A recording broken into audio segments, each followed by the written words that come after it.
Tudo bom com você, Érica? Tudo em Tudo paz, certinho, graças a Deus. graças a E com Deus. vocês?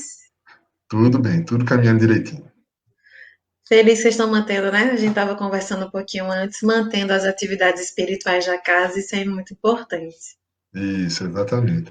A gente não, presencialmente não estão acontecendo as reuniões, mas virtualmente a gente tem mantido tudo que é possível, né? Eu acho que a maioria das casas estão fazendo isso, né? Isso. Mas, pessoal, estamos aqui hoje, né? Reunidos para mais uma live muito interessante, que a nossa amiga, nossa querida amiga, irmã Érica Albuquerque, vai tratar na noite de hoje, que é caracteres da perfeição. Vamos estudar um pouquinho esse assunto, porque é um assunto fascinante, e a gente vê como é que acontece isso, como é que a gente chega lá, né? Quais são as características, né, dessa perfeição. Vamos aprender um pouquinho na noite de hoje, né?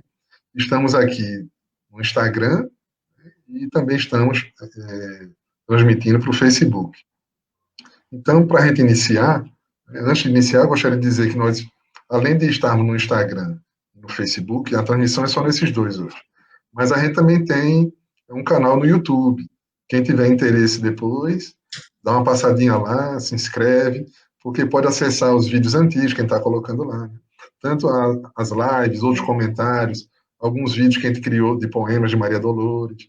E aí vai estar lá acessível para quem quiser dar uma olhadinha, tá certo? Então, se der, dá uma passadinha lá, Espírita Maria Dolores, se inscreve e vai acompanhando, curtindo, se realmente gostar, ok?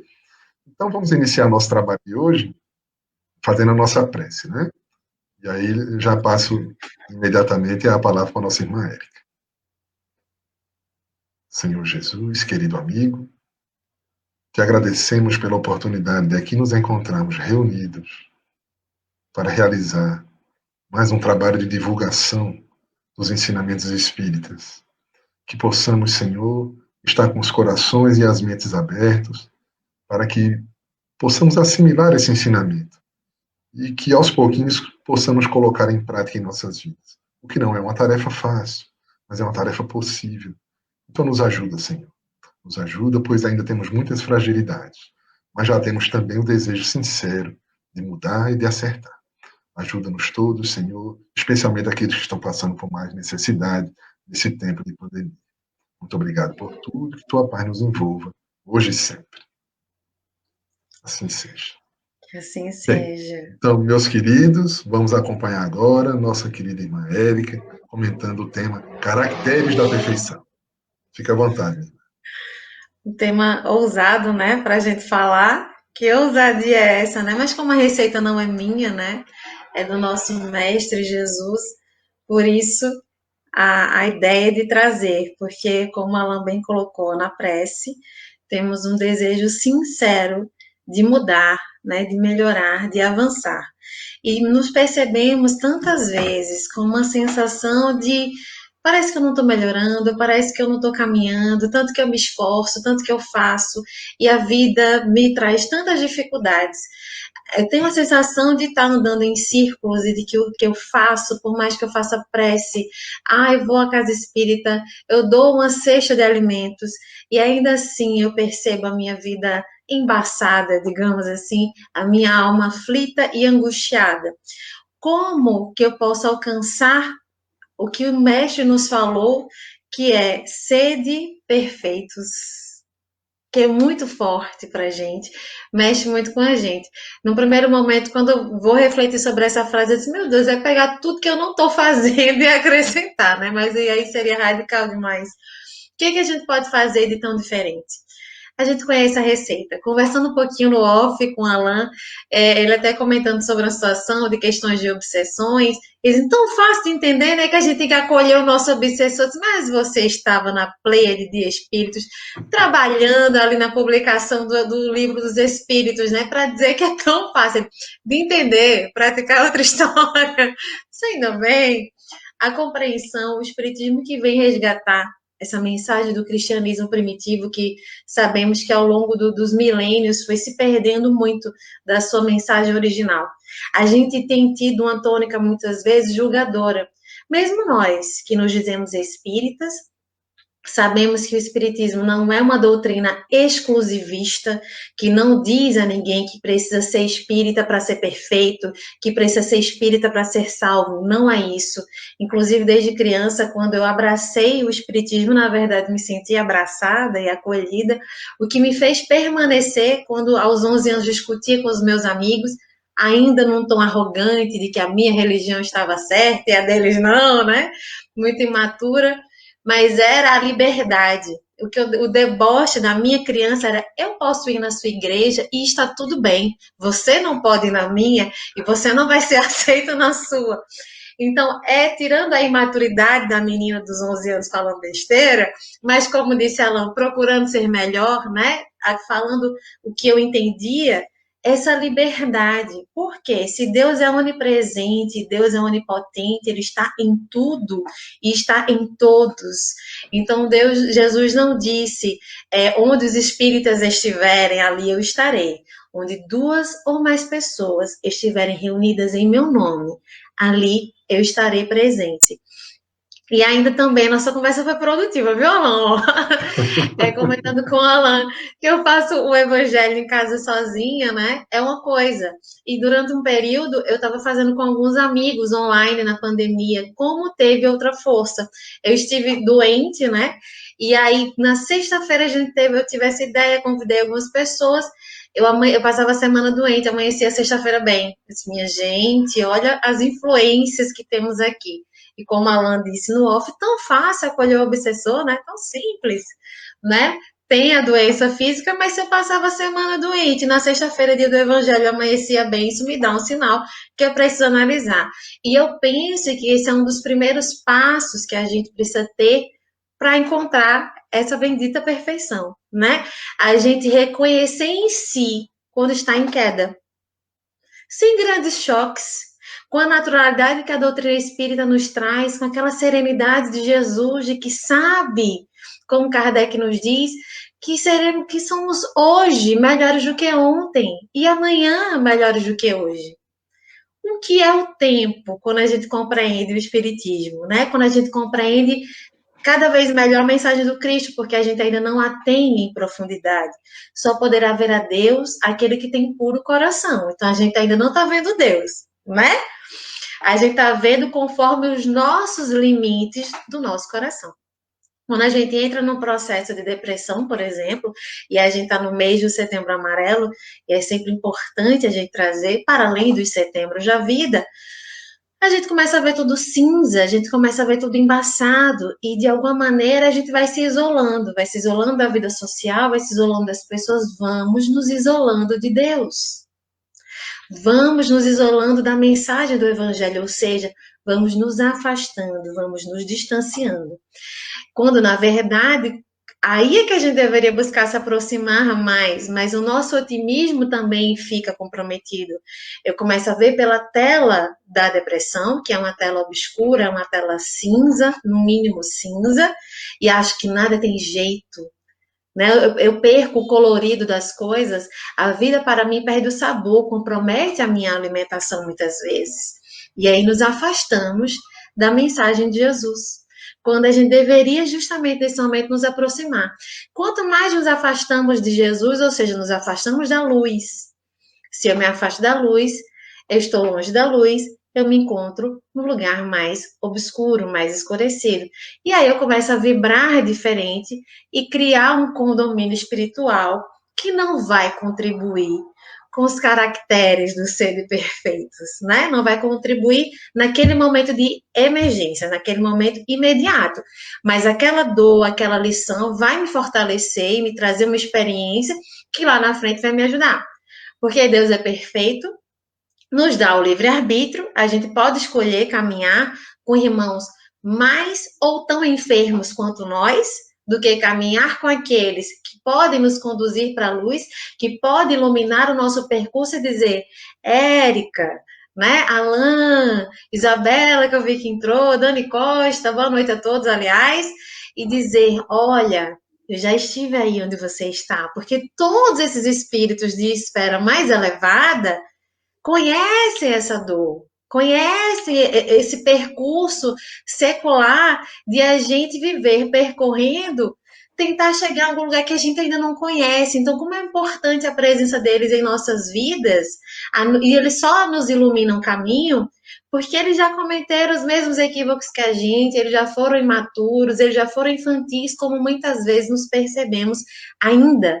Né? A gente se sabota muito emocionalmente. A pretexto de dizer que estamos ajudando, a gente acaba fazendo bobagem. Ah, mas eu queria ajudar alguém. E aí eu estou sendo controlador, eu estou sendo invasivo, eu estou emoldurando o espaço do outro para que ele siga o meu modelo. E quem é o nosso modelo de perfeição? Olha quanta ousadia da nossa parte quando temos uma postura controladora, mas eu sei o que é melhor para você. E aí eu invado o percurso de aprendizado do outro. Eu não respeito, assim como Deus nos respeita, o nosso livre-arbítrio. Muita gente fala, que a religião qualquer coisa diz. Foi o livre-arbítrio. A gente não sabe contemplar, talvez, a beleza e a importância do livre-arbítrio. Livre-arbítrio quer dizer confio em você. Se ele nos deixa aí, é porque ele sabe que a gente tem como dar conta. Eu posso escolher fazer errado. E se eu cair, Deus sabe que a gente tem como ser sustentado e como sair dali. Então, o livre-arbítrio é um voto de confiança certeiro, porque a sabedoria, ela nasce da dúvida. Quanto mais certeza nós temos na vida, demonstra a nossa ignorância. Mas aí Deus é certeiro. Então, a gente pode ir. E quando a gente não permite que o outro vá, eu estou dizendo, eu não confio em você, eu só confio em mim. E aí eu me confundo com a personalidade de Deus. Eu acho que eu sou Deus, né? Porque eu tô querendo controlar todo mundo, carregar a vida de todo mundo, porque eu sei fazer. E o filósofo Sócrates, que segundo a doutrina espírita, vai dizer que foi quem abriu caminho, né, para Jesus, para que a sociedade compreendesse melhor aquela mensagem de amor tão profunda que viria. Ele vai dizer: nós não somos a medida do outro. E queremos medir o outro a partir de nós mesmos. Né? Quando a gente vai encontrar no Evangelho, Deus nos criou a sua imagem e semelhança, temos muitas vezes nos confundido, achando que Deus é a nossa imagem e semelhança. É o inverso, tá? A gente que vem de lá. Então, sede perfeitos como o vosso Pai o é, né? Que grande, que gigante, respeitando as nossas limitações, as limitações humanas. E como é que podemos galgar esses espaços? Né? Eu fiz esse preâmbulo todo antes de chegar no difícil, de chegar na missão, porque se a gente vai falar em perfeição, em ser perfeito, é simples de compreender. Muita gente diz, eu não aguento mais ir para casa espírita, as palestras falam a mesma coisa, amar a Deus sobre todas as coisas, ao próximo como a ti mesmo. Diz, repetição é porque a gente ainda não está fazendo. Quando a gente fizer, esse assunto talvez nem seja mais lembrado, né? Ele não tem a necessidade de ser falado, porque ele já será vivido. Mas ainda não praticamos esse amor que é que de fato nos liberta e que vai nos conduzir, nos movimentar à perfeição. Porque o amor, ele tem movimento. Então, ama os vossos inimigos, porque amar os vossos inimigos, todo mundo ama. E que desafio é na nossa vida, tão gigante, né? Eu digo isso assim, com um entendimento e um sentimento muito profundo. Como é difícil você fazer algo, você servir alguém que te magoa, que te machuca. Como é prazeroso servir alguém que a gente ama. A gente faz com gosto, a gente faz coisas que a gente jamais imaginou que faria, né? Minha mãe, eu jamais achei que você ia fazer isso, tal coisa, você tinha nojinho de curativo, de não sei o quê. E quando eu me percebi, eu já estava lá fazendo, dificuldade zero. É como eu digo, só o amor para justificar você ter ali um bebezinho para trocar a fralda e ficar feliz. Ai, que tão lindo! E aí ele limpando cocô. Se você for analisar a situação racionalmente, qual o sentido, né, de você escolher aquilo ali para a sua vida? O amor é que embeleza a nossa vida, é que nos cura a alma, é que nos liberta das doenças emocionais e é que dá sentido à vida. E o que é o amor que eu coloquei no início, que é esse movimento? Sou eu sair de mim para ir de encontro ao outro. para ir de encontro a acolher o outro. A doutrina espírita vai falar da nossa singularidade, da nossa melhora e de como a gente deve levar o nosso entorno junto. É por isso que, para além dos trabalhos de desobsessão na casa espírita, existem as exposições doutrinárias. A gente tem que fazer um trabalho coletivo. Estamos desenvolvendo um despertar de consciência, a gente precisa oferecer isso para as outras pessoas, né? O Cristo nos disse, ide e pregai. E pregar como? Das mais diversas formas. Meu avô, quando adoeceu, passou um mês internado no hospital e uma enfermeira entrou, certa vez, na semana até que ele receber alta, cantando uma música de igreja. E aí ele fez uma provocação com ela, quem conheceu ele muito brincalhão, e ele fazia, e do espiritismo? Que dizes? Doente, viu, debilitado, perdeu uma infinidade de quilos, mas ali brincando. Olha, mas essa mulher foi para cima do meu avô com uma força assim de encará-lo. Ela estava do outro lado assim do quarto. Não fale mal do espiritismo na minha frente. E assim, ela achando que o povo era contra o espiritismo e tudo mais. Mas por quê? Ela disse: espiritismo é caridade. Na rua que eu moro, tem um centro espírita na esquina. E eu vejo o trabalho que eles fazem, o apoio que eles dão às gestantes. Conheço muitas mulheres que desistiram do aborto porque foram acolhidas na casa espírita. E eu pergunto o que é que elas dizem lá. Fala de Jesus. E dá enxoval completo e mantém uma vida. Dão alimento, distribuem sopa. Seu Nélio, eu frequento igreja tal. Mas não fale mal do espiritismo para mim, com muita seriedade. E você só conhece o centro espírita assim de observar na calçada, assim de fora? Ela disse, qualquer dia eu vou entrar, mas ainda muito distante da minha cultura, mas eu tenho muita admiração e etc. E essa narrativa dela me fez ressignificar amplamente aquela fala de Emmanuel, né? Que a maior caridade que se pode fazer pela doutrina espírita é a sua divulgação. E o meu entendimento era limitado às exposições doutrinárias e aos eventos. Veja que ela não mencionou nenhum evento dessa casa espírita. Mencionou as ações, a caridade, o amor em movimento. E a partir de observar as ações da casa espírita, ela tem a melhor divulgação que o espiritismo pode ter. Ou seja, uma casa que eu nem sei o nome, inclusive até devia ter perguntado, que estava fazendo a recomendação principal da doutrina. Fora da caridade não há salvação. E muitas pessoas me buscam e dizem, poxa, Érica, eu vivo numa situação financeira super difícil e todo mês eu dou cesta básica, eu tiro de onde eu não tenho e minha vida é toda comprometida. Não está funcionando essa receita, né? A gente precisa observar o sentimento, né? Toma lá da cá. A gente está aqui resgatando muitos sentimentos, muitas emoções, né? Nos reestruturando muitíssimo. E aí eu dou uma cesta básica e já acho que meu problema da vida estará resolvido. É importante a cesta básica? Muito. Mas o que é de fato a caridade? A mais profunda e a mais importante. A da alma. E a gente tem adoecido muito por falta de perdão. Temos vivido muito em sofrimento por não conseguirmos perdoar. E aí, parafraseando Alain de novo, seria tão fácil, né? É só não se ofender. Alain não disse, mas esse negócio de Alain é tão fácil de entender. Era só a gente não se ofender, porque não ia ter o trabalho de perdoar, né?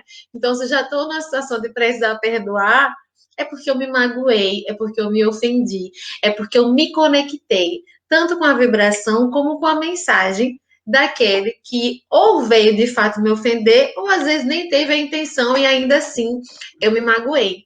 Mas a gente precisa olhar as outras esferas da nossa vida. Nunca que apenas uma cesta vá, muito simples, né? Tô tendo aí um apoio, viu, Alan? Né? A gente não pode, temos várias áreas da nossa vida. Fazer doação de alimento é uma delas que a gente está contribuindo, mas eu não posso doar alimento, trabalhar numa área específica e esperar que toda a minha outra área seja resolvida. Existem pessoas que vão na cesta básica, ou no dinheiro, uma ajuda financeira que se dê, né, para necessidades básicas. Beijo, Beto. Mas, às vezes, eu estou negligenciando a minha criança em casa. Tem situação, por exemplo, que os pais colocam os filhos sem terem condições financeiras na escola mais cara da cidade. E aí, quando a escola diz, seu filho precisa de terapia, a terapia eu não tenho dinheiro para pagar, não. Tem que ir para um psiquiatra. Ah, não tenho dinheiro para isso, não. Não percebemos o nosso egoísmo. Nos achamos caridosos. Nos achamos generosos. A gente, né, às vezes, olha para aquele bom que a gente está fazendo e não observa aquela situação que está em desajuste. Ou seja, meu filho ser intelectualizado e tirar boas notas, para mim, é mais interessante do que ele ser emocionalmente ajustado e equilibrado. Porque eu quero ter um filho doutor. Ou seja, eu não estou enxergando o meu filho ou a minha filha em nenhum momento. Eu estou enxergando unicamente a minha necessidade. E digo que faço tudo pelos meus filhos. Trabalho, mato e morro para dar o melhor. O melhor para mim. Não o melhor para a necessidade do meu filho. Ou seja, como eu estou sendo egoísta e não estou conseguindo refletir sobre isso. Porque se eu perceber que em vez de estar sendo tão bonzinho, porque eu me esforço muito, eu me sacrifico sobremaneira para dar o melhor para o meu filho, e se eu for encarar a minha realidade que diz, eu sou frustrada porque não estudei, eu não fui doutor, e quero que meu filho realize um sonho que é meu, né? E aí eu vou recorrer a um grande filósofo, um rebelde com causa da década de 80, o Renato Russo, que nos diz, meu amor, liberdade é disciplina. E Emmanuel vai nos falar sobre a disciplina dos pensamentos. Analisar o que eu realmente penso, o que eu realmente sinto, para que eu não tenha atitudes irrefletidas. Pensar antes de fato, né, antes de agir. Ter a coragem de dizer, poxa, como eu estou sendo egoísta, ou como eu estou sendo ingrata ou ingrato. Só assim é que a gente melhora. Não é colocando o famoso sol, né? Tapando o sol com a peneira. Eu preciso enxergar as minhas verdades. E aí sair desse lugar de julgador que muitas vezes nos colocamos. E Jesus, que estava acima de tudo, né? Para lá de uma perfeição, ninguém menos do que o governador espiritual do orbe, antes do planeta Terra ser, ele já o era, ele já era Cristo, já era um espírito crístico. E diante das nossas falhas, quando aqui esteve, o que é que ele demonstrou? Indulgência, benevolência, acolhimento, amor, zero de julgamento. Deixava a lição, tinha firmeza, porque a gente tem que aprender. A gente acha, confunde muitas vezes que, para fulano ser bom, ele tem sempre que ser passivo, ele tem que aceitar tudo, ele não pode ter voz, ele não pode pensar diferente, ele não pode pensar contrário a nada. E Jesus né? Firme. Colocava opinião diferente, sim. A gente não tem que bater palma pro erro para evitar conflito. A gente acha que está evitando, na verdade, estamos acumulando.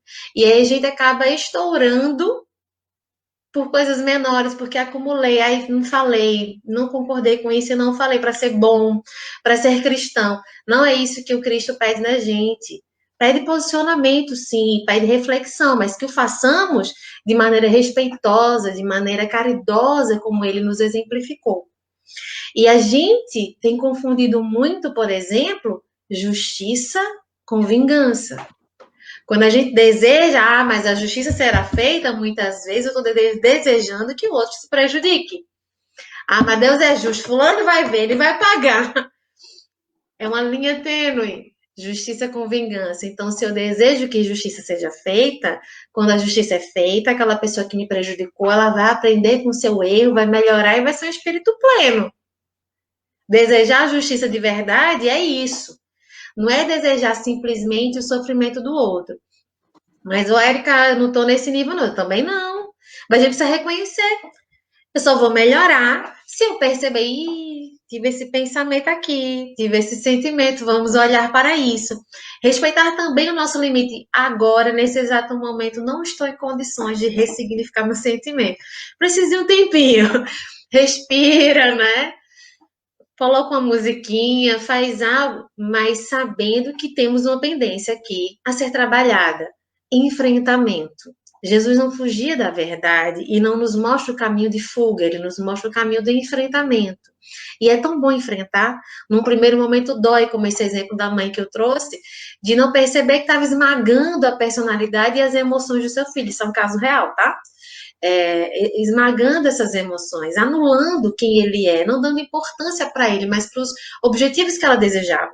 No primeiro momento que ela conseguir perceber, vai doer sim, vai doer, mas vai libertar e vai permitir que, como nos recomenda a benfeitora espiritual Joana de Ângeles, a gente deve riscar a palavra culpa do dicionário. Culpa não existe. Então, ela não vai se perceber culpada, mas sim responsável pelo que vem praticando até agora.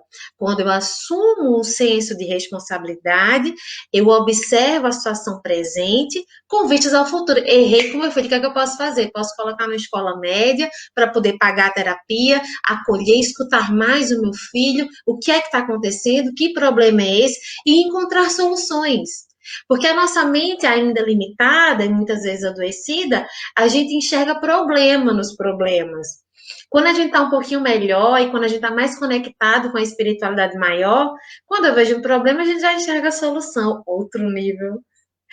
Às vezes, mesmo na nossa limitação, às vezes a gente consegue fazer, menino, me saí tão bem daquele problema, não esperava, né? E aí, por isso que a religião é importante, religar, porque a gente se desliga e em outros momentos a gente religa. Então, quando estamos desligados, quando estamos desconectados de Deus, temos reações menos dignas, digamos assim. Quando estamos conectados com o alto, que nos eleva, que nos ama, conhece os nossos defeitos melhor do que a gente se admite. E morre nos amores, na verdade, vive de amores por a gente. Aí a gente consegue, né, com leveza, sair das situações mais densas. E quando a gente está no estado de perturbação, por dificuldade de perdão, né? Com dificuldade de acolher, de compreender aqueles que se põem como nossos inimigos e que a gente sabe que, na verdade, são nossos mestres, né? A gente queria não precisar deles, a gente queria não precisar aprender dessa forma, mas a gente recebe um professor que a gente dá conta, né? Se for um professor muito sutil, de repente a gente não dê conta de aprender. E aí a gente que atrai, não é punição, não é culpa, não é castigo, né? Mas se eu estou vibrando dessa forma, eu vou atrair para a minha realidade esse tipo de professor. Então, o Espiritismo nos chama muito para a nossa responsabilidade, para a gente assumir qual a parte que nos cabe nesse latifúndio, né? Quando a gente está em processo de influências, né, de irmãos que não estão desejando o nosso bem, não somos as vítimas da situação. Coitadinho, está obsidiado, não. O obsessor, sabemos, ele é um convidado. E sabemos também que existem obsessores desencarnados e encarnados, né? Obsessor reencarna. Então, às vezes a gente tem aquele obsessor aqui na Terra, né, na matéria. E aí, por que que eu faço de tudo? Já tentei de tudo, às vezes a pessoa muda até de cidade, mas continua ali cercado pelo obsessor. Quando não é aquele certinho, vem um clone, uma cópia para o lugar onde você geograficamente se deslocou. Porque o deslocamento foi apenas geográfico. Internamente houve muito movimento e pouco deslocamento. É diferente, né? Às vezes eu fico agitada, eu fico andando em círculo, andando para lá e para cá, mas não estou me deslocando, não estou avançando, não estou resolvendo nada. Eu estou só me perturbando e me agitando mais. Então, se eu quero movimentar, tem aí o desafio de amar os vossos inimigos. Que amar os amigos está fácil demais, e isso aí todo mundo faz, né? E a gente tem a questão dos deveres. Eu vou ler aqui um trecho, né, para a gente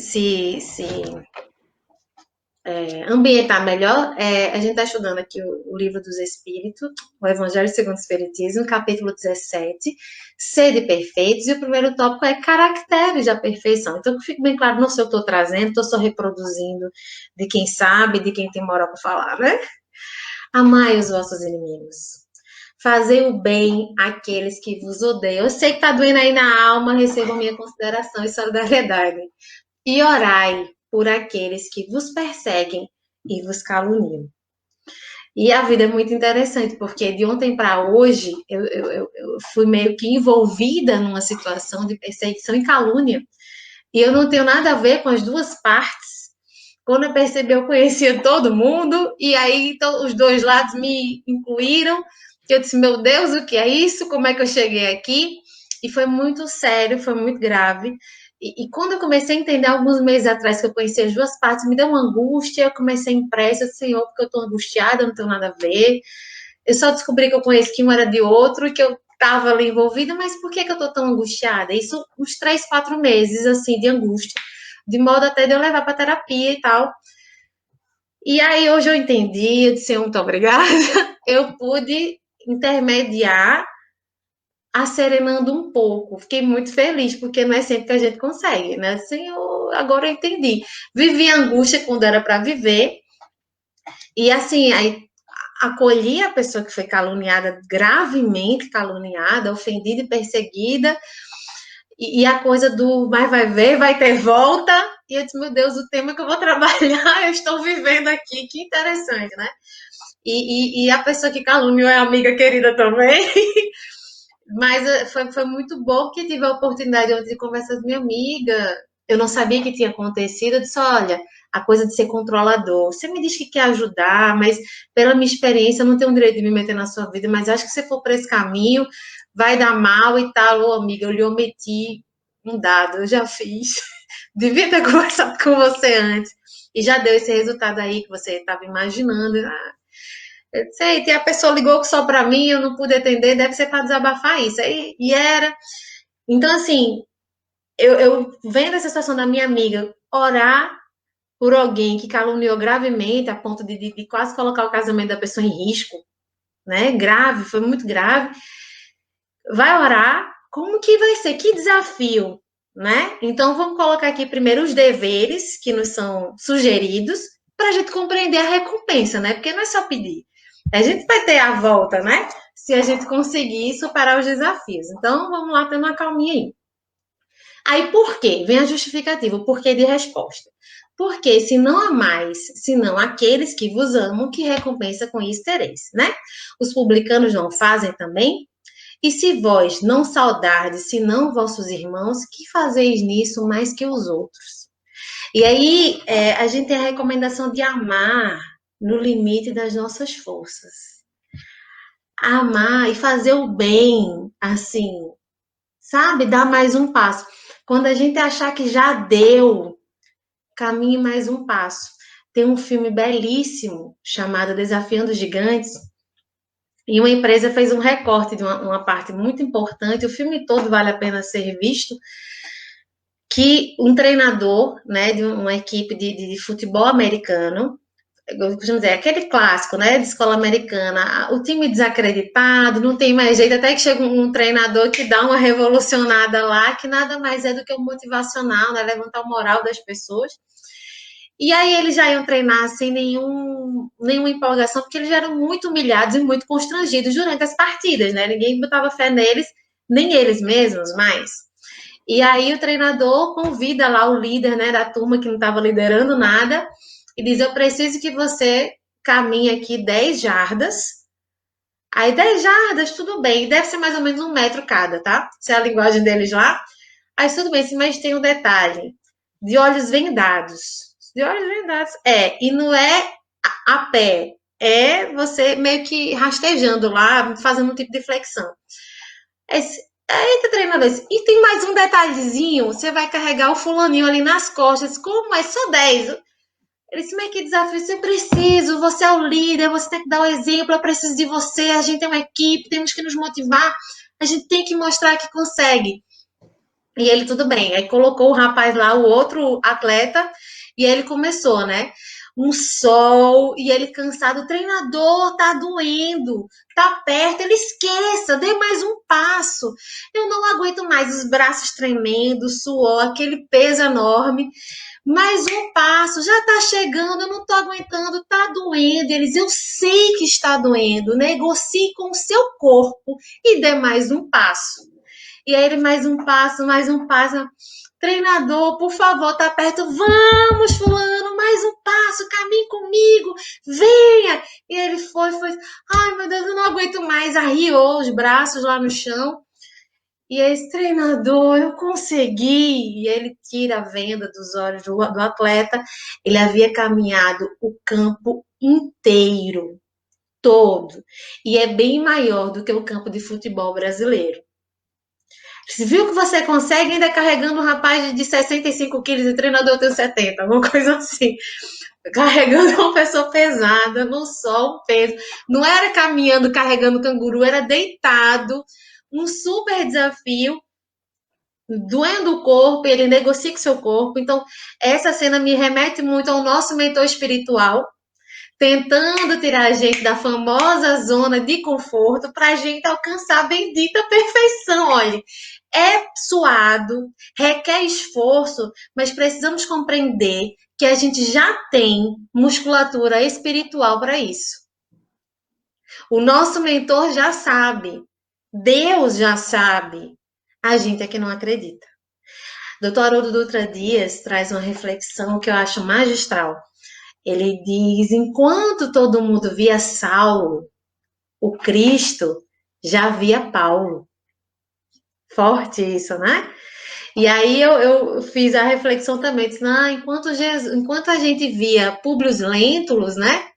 Jesus já via Emmanuel. Então, enquanto eu me vejo Érica, Beth se vê Beto, Dani, né, Alain, se vê você, Jesus já nos vê espíritos perfeitos. Já sabe como seremos na nossa destinação futura. Para mim, travou aqui, não sei para vocês. Né? Já nos vê na nossa destinação futura. Estava lembrando também com a Alana, no nosso off, olha aí, realmente rendeu. A questão 909 de O Livro dos Espíritos, né? Que Kardec questiona. Olha, podemos, por nossos esforços, né, melhorarmos?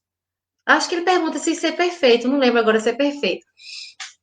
E aí os espíritos, sim, com certeza. E quase sempre com pequeniníssimos esforços. Pequenos esforços. Essa questão, ela me foi chamada, assim, para ver mais atentamente pelo meu tio Carlão, do lado de Jesus, né? E eu vivo brigando com ele. Para que você me mostrou essa questão? Eu preferia ter fingido ignorância, eu queria não saber. Como assim a gente pode melhorar por pequenos esforços? Né? Primeiro quis dizer, o espírito. Fernanda, linda, meu amor.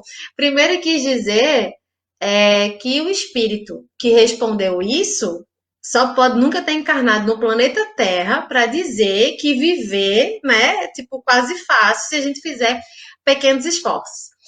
E aí ele me apresentou essa questão, já deve ter uns 5 anos, eu já pulei a fase, tipo, Carlão, de brigar com Kardec, né? Eu já passei dessa fase, porque dos meus 14 aos 16 eu xingava, eu fazia os evangelhos, às vezes, quando eu via certas coisas, que esse Kardec pensa que é para dizer um negócio desse. Isso me ensinou que quanto mais a gente acha que está certo, mais equivocado a gente está. Olha a arrogância. E aí, só que Kardec, meu Deus, às vezes passava 2, 3 anos, aí eu vivia uma experiência, fazia, era isso que Kardec queria dizer, agora eu entendi. Me faltava vivência. Então, depois de ter brigado com Kardec durante alguns anos, e aí ter desistido de brigar, entender que, né, a fundamentação tinha fundamentação, eu aqui era imatura, então larguei essa vida. Eu disse, o Carlão, vamos refletir, né? Porque Kardec não falou aleatoriamente a pergunta e os espíritos também não. Então vamos entender. Eu passei o final de semana inteiro meditando nessa questão. Fiquei, disse, o que isso quer dizer? Pequenos esforços para ser melhor e a gente conseguir ser pleno na vida. E aí me veio um exemplo assim, quando eu estava estudando psicanálise, eu fiz um alto estágio assim no AA, né? Me coloquei lá para conhecer melhor e entender um tema que sempre me chamou a atenção. Eu acho o trabalho do AA fantástico, aproveitando Setembro Amarelo, do CVV também, que oferece apoio emocional gratuito através do número 188, e aqueles que tiverem disposição e identificação de ser voluntário, está abrindo novas turmas aí, cvv.org.br.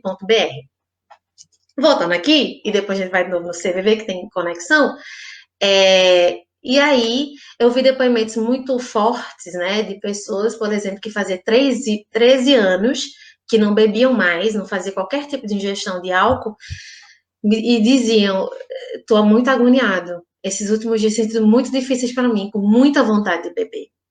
13 anos depois sem beber, né, e aí todos os dias ainda sofrendo a questão do alcoolismo, porque ela permanece. E aí me veio o exemplo de um jovem que, saindo lá de Recife de uma formatura da namorada, ele estava dirigindo e dormiu. Não sei se era sono mesmo ou se era bebida, acho que era bebida. Me veio a coisa da bebida. E aí a noiva morreu, né, desencarnou. E aí eu pensei, era bebida. E aí veio o exemplo à época.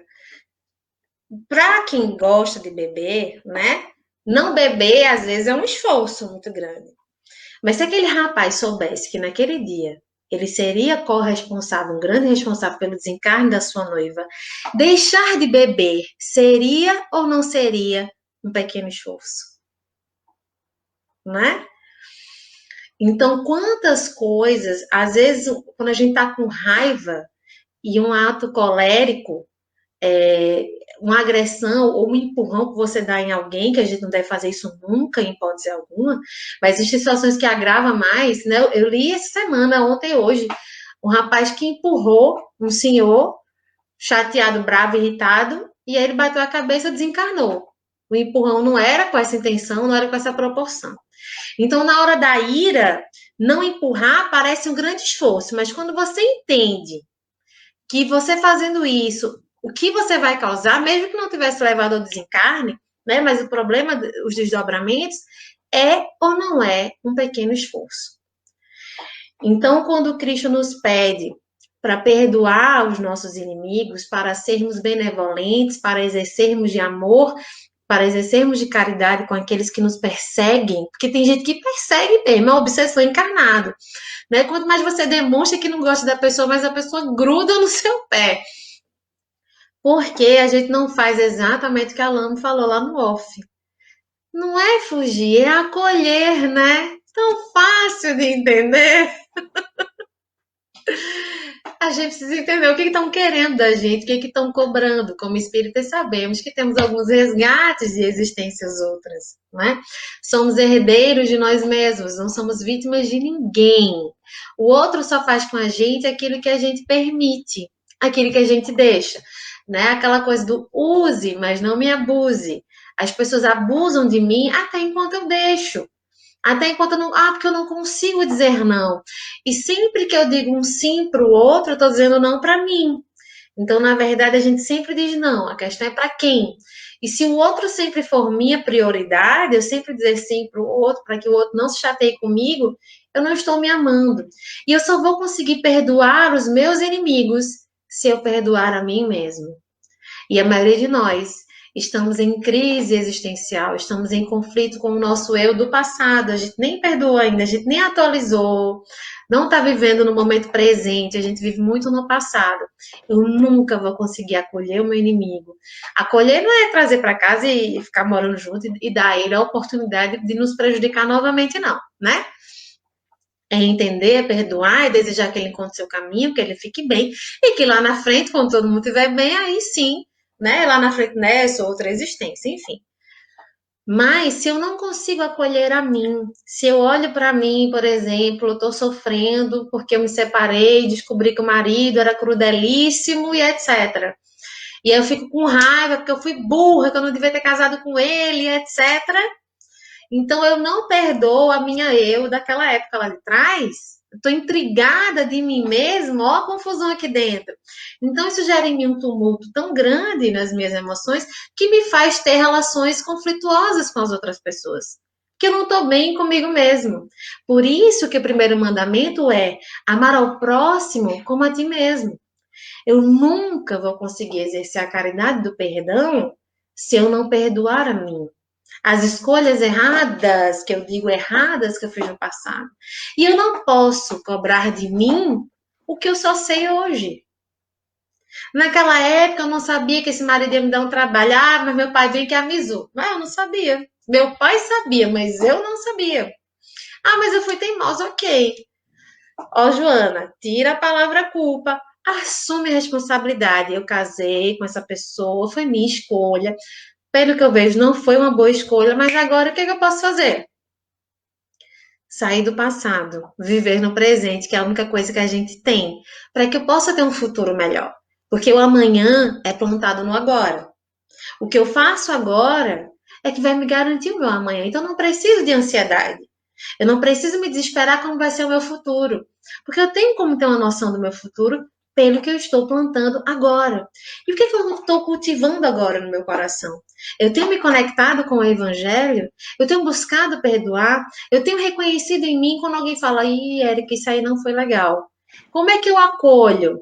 Né? Porque tem aquela crítica que vem unicamente para machucar, mas tem aquela que vem para me dar um toque, para me mostrar que, olha, desvio de rota, por aqui pode ser que eu volte. Às vezes, no primeiro momento, a gente não recebe bem, mas aí depois eu posso amadurecer e maturando melhor aquela sugestão e ir melhorando. Obrigada, Marley. Né? E a gente ir melhorando. Manu, minha amiga psicóloga, também tá aí. Então, precisamos estar bem conosco. É nisso que consiste quando Deus diz: amai ao próximo como a você mesmo. Perdoai as nossas ofensas, assim como nós perdoamos a quem nos tem ofendido. Gente, algumas mensagens eu não vejo porque o meu celular está com uma gambiarra, tem um barbante na frente com um laço. Aí tem umas frases que dá para ler, outras não dá, viu? Desculpa aí. Olha como Jesus é didático, é pedagógico, é profundo. Então, a gente vem no Pai Nosso, vem um reforço da sua própria mensagem, né? Que sejamos perdoados conforme nós perdoamos. E a gente quer muito ser perdoado. E a gente fala muito como é difícil perdoar o outro e a gente não para refletir o trabalho que a gente dá para o outro nos perdoar também. Já paramos para pensar nisso? Ai, que trabalho que eu dou, o outro tem que me perdoar. Eu só penso no meu trabalho, no meu esforço de fazer o perdão.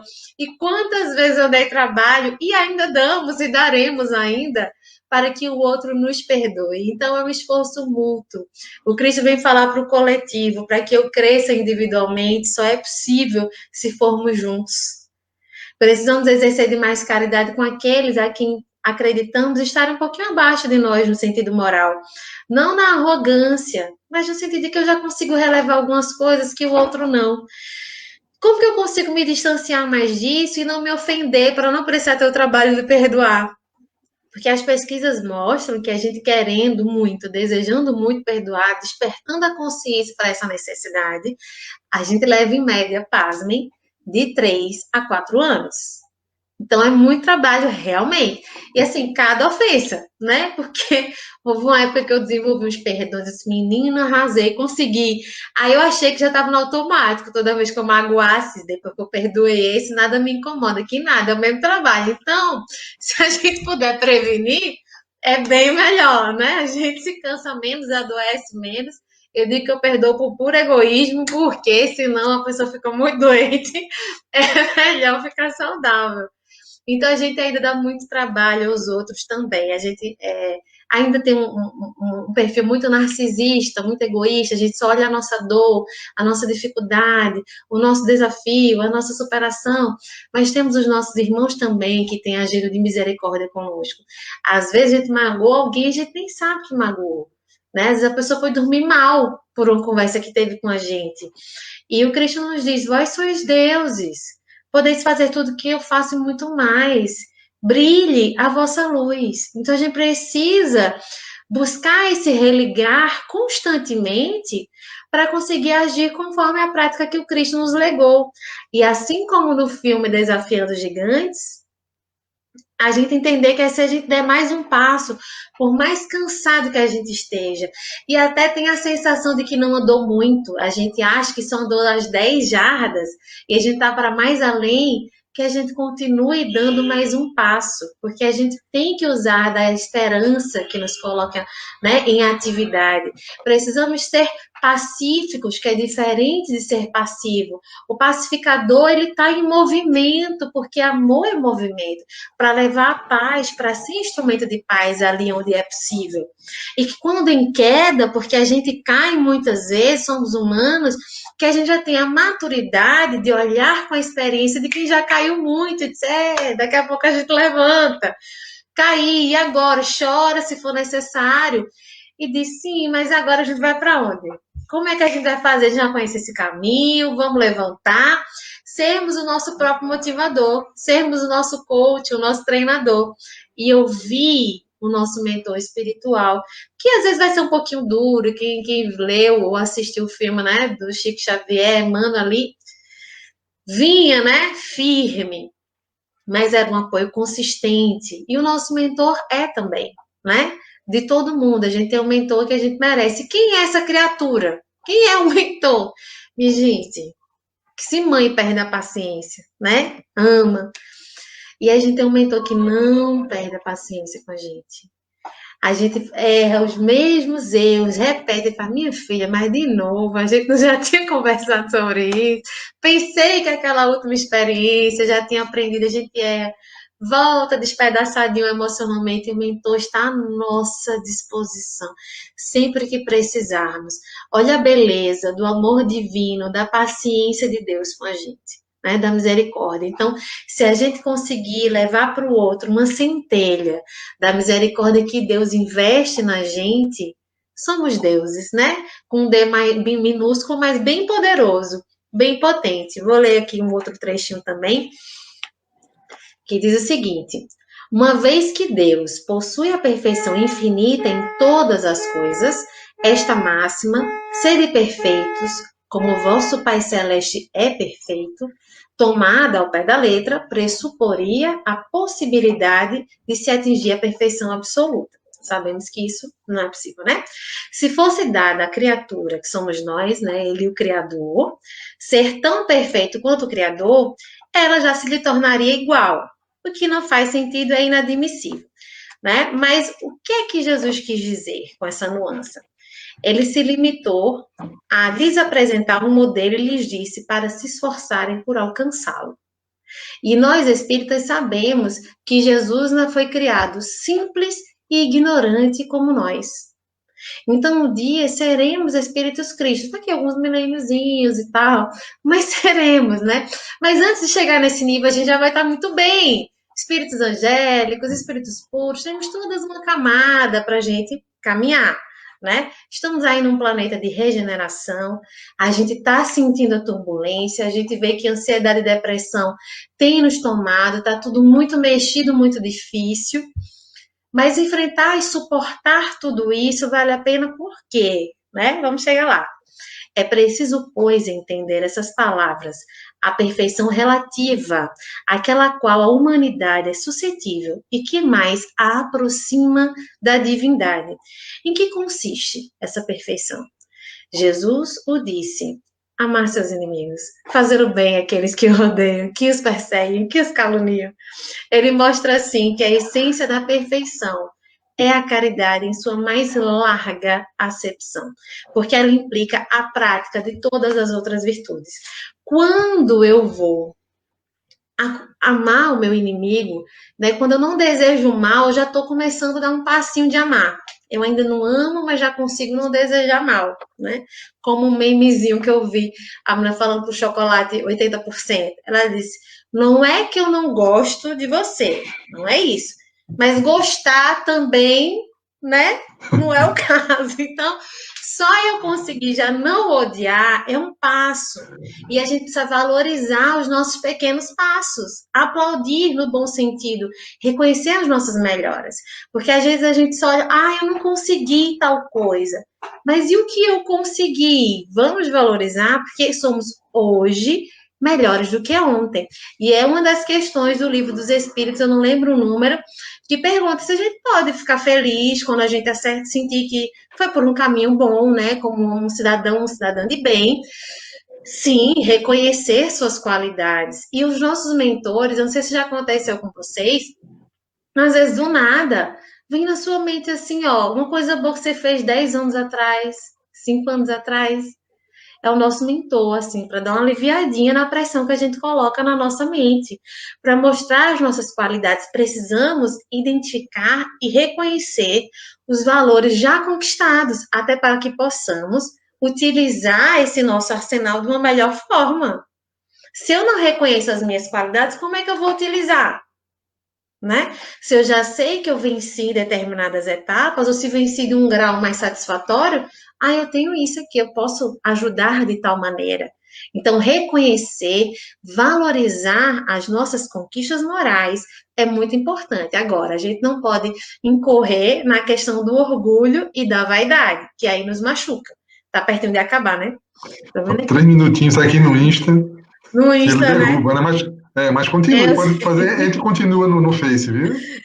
Mas Tá bom. pode. Mas aí, para a gente fechar, quais são os inimigos, né? O orgulho e o egoísmo. Eu tenho muita certeza que eu estou muito certo. Essa arrogância, ela nos faz cair. E o que é que eu posso conquistar, Érica? Né? Eu estava falando esse segura até o final, está perto de acabar. Imagine aí, vocês que estão nos ouvindo, uma cena na vida de vocês que é o que vocês mais gostariam de alcançar, de viver, né? Se está doente, a minha saúde, né? A minha família estruturada, equilibrada, o que que eu desejo, né? Um trabalho que eu seja feliz, eu possa me realizar na minha profissão, o quê? Visualiza essa cena, assim, o que que você mais desejaria? A única barreira que nos impede de chegar, isso aí já é nosso. O que a gente quiser é nosso. Emmanuel, no livro Pensamento e Vida, vai nos dizer que o nosso pensamento cria a vida que buscamos, cria a vida que desejamos. Então, o que é que eu estou criando para mim? A única coisa que me impede de conquistar essa realização profissional, a realização familiar, amorosa, de saúde, né? Porque a saúde verdadeira é a saúde mental. Jerônimo Mendonça era mais saudável do que a maioria de nós. A única coisa que nos impede de conquistar é a nossa dificuldade de perdão. É a nossa mágoa. Só poderá ver a Deus aquele que tem puro coração. Então é muito importante que a gente faça uma balança. Vale a pena eu abrir mão dessas realizações emocionais que eu tanto desejo para cultivar mágoa e rancor? Ou vale a pena eu buscar os caracteres da perfeição, seguir o modelo de Jesus, fazer o esforço enorme, hercúleo, que será compreendido, mas será muito auxiliado por desencarnados e encarnados, e conseguir amar os meus inimigos, porque às vezes nem os amigos a gente está amando direito, e ainda amar os nossos inimigos, para que assim eu de fato chegue nessa vida mais plena, guardadas as nossas proporções. Então, a gente, quando vai falar nos caracteres da perfeição, a gente vê, eita, acabou, né? As dificuldades, mas tem os ganhos. Muita paz para todos nós. Ok, Érica, muito obrigado. Então vamos Que fazer uma agradeço. prece aqui para a gente encerrar, né? Nossa irmã Érica é psicanalista, trabalha aqui em Caruaru, é, coordena lá a Escola de Psicanálise Caruaru. Quem quiser conhecer melhor, também o trabalho do CVV aqui em Caruaru, ela tem estado à frente desse trabalho, então é bastante Estive, trabalhador. E trabalha na SEEC, né? Esteve, foi, não está mais não? por Tá as certo, questões de saúde, eu precisei me afastar um pouquinho, mas tá ajudo certo. no entorno. Oficialmente, Ok, não. ótimo, tá certo. Então vamos orar, né? Senhor Jesus, muito obrigado por mais uma oportunidade de aprendizado. Proteja todos nós, Senhor, que possamos descobrir o que há de melhor dentro de nós. Esse germe da perfeição que dorme, que possamos acordá-lo, fazê-lo desabrochar. Muito obrigado por tudo, Senhor. Muita paz para todos, assim seja. Que assim seja. Eu estava sem ter a Ok. ideia de olhar a hora pelo computador, podia ter feito isso. Aqui está Gratidão a todos encerrado, que né? nos acompanharam e a você, viu? Muito Sempre, obrigado, tá? Érica. Abração.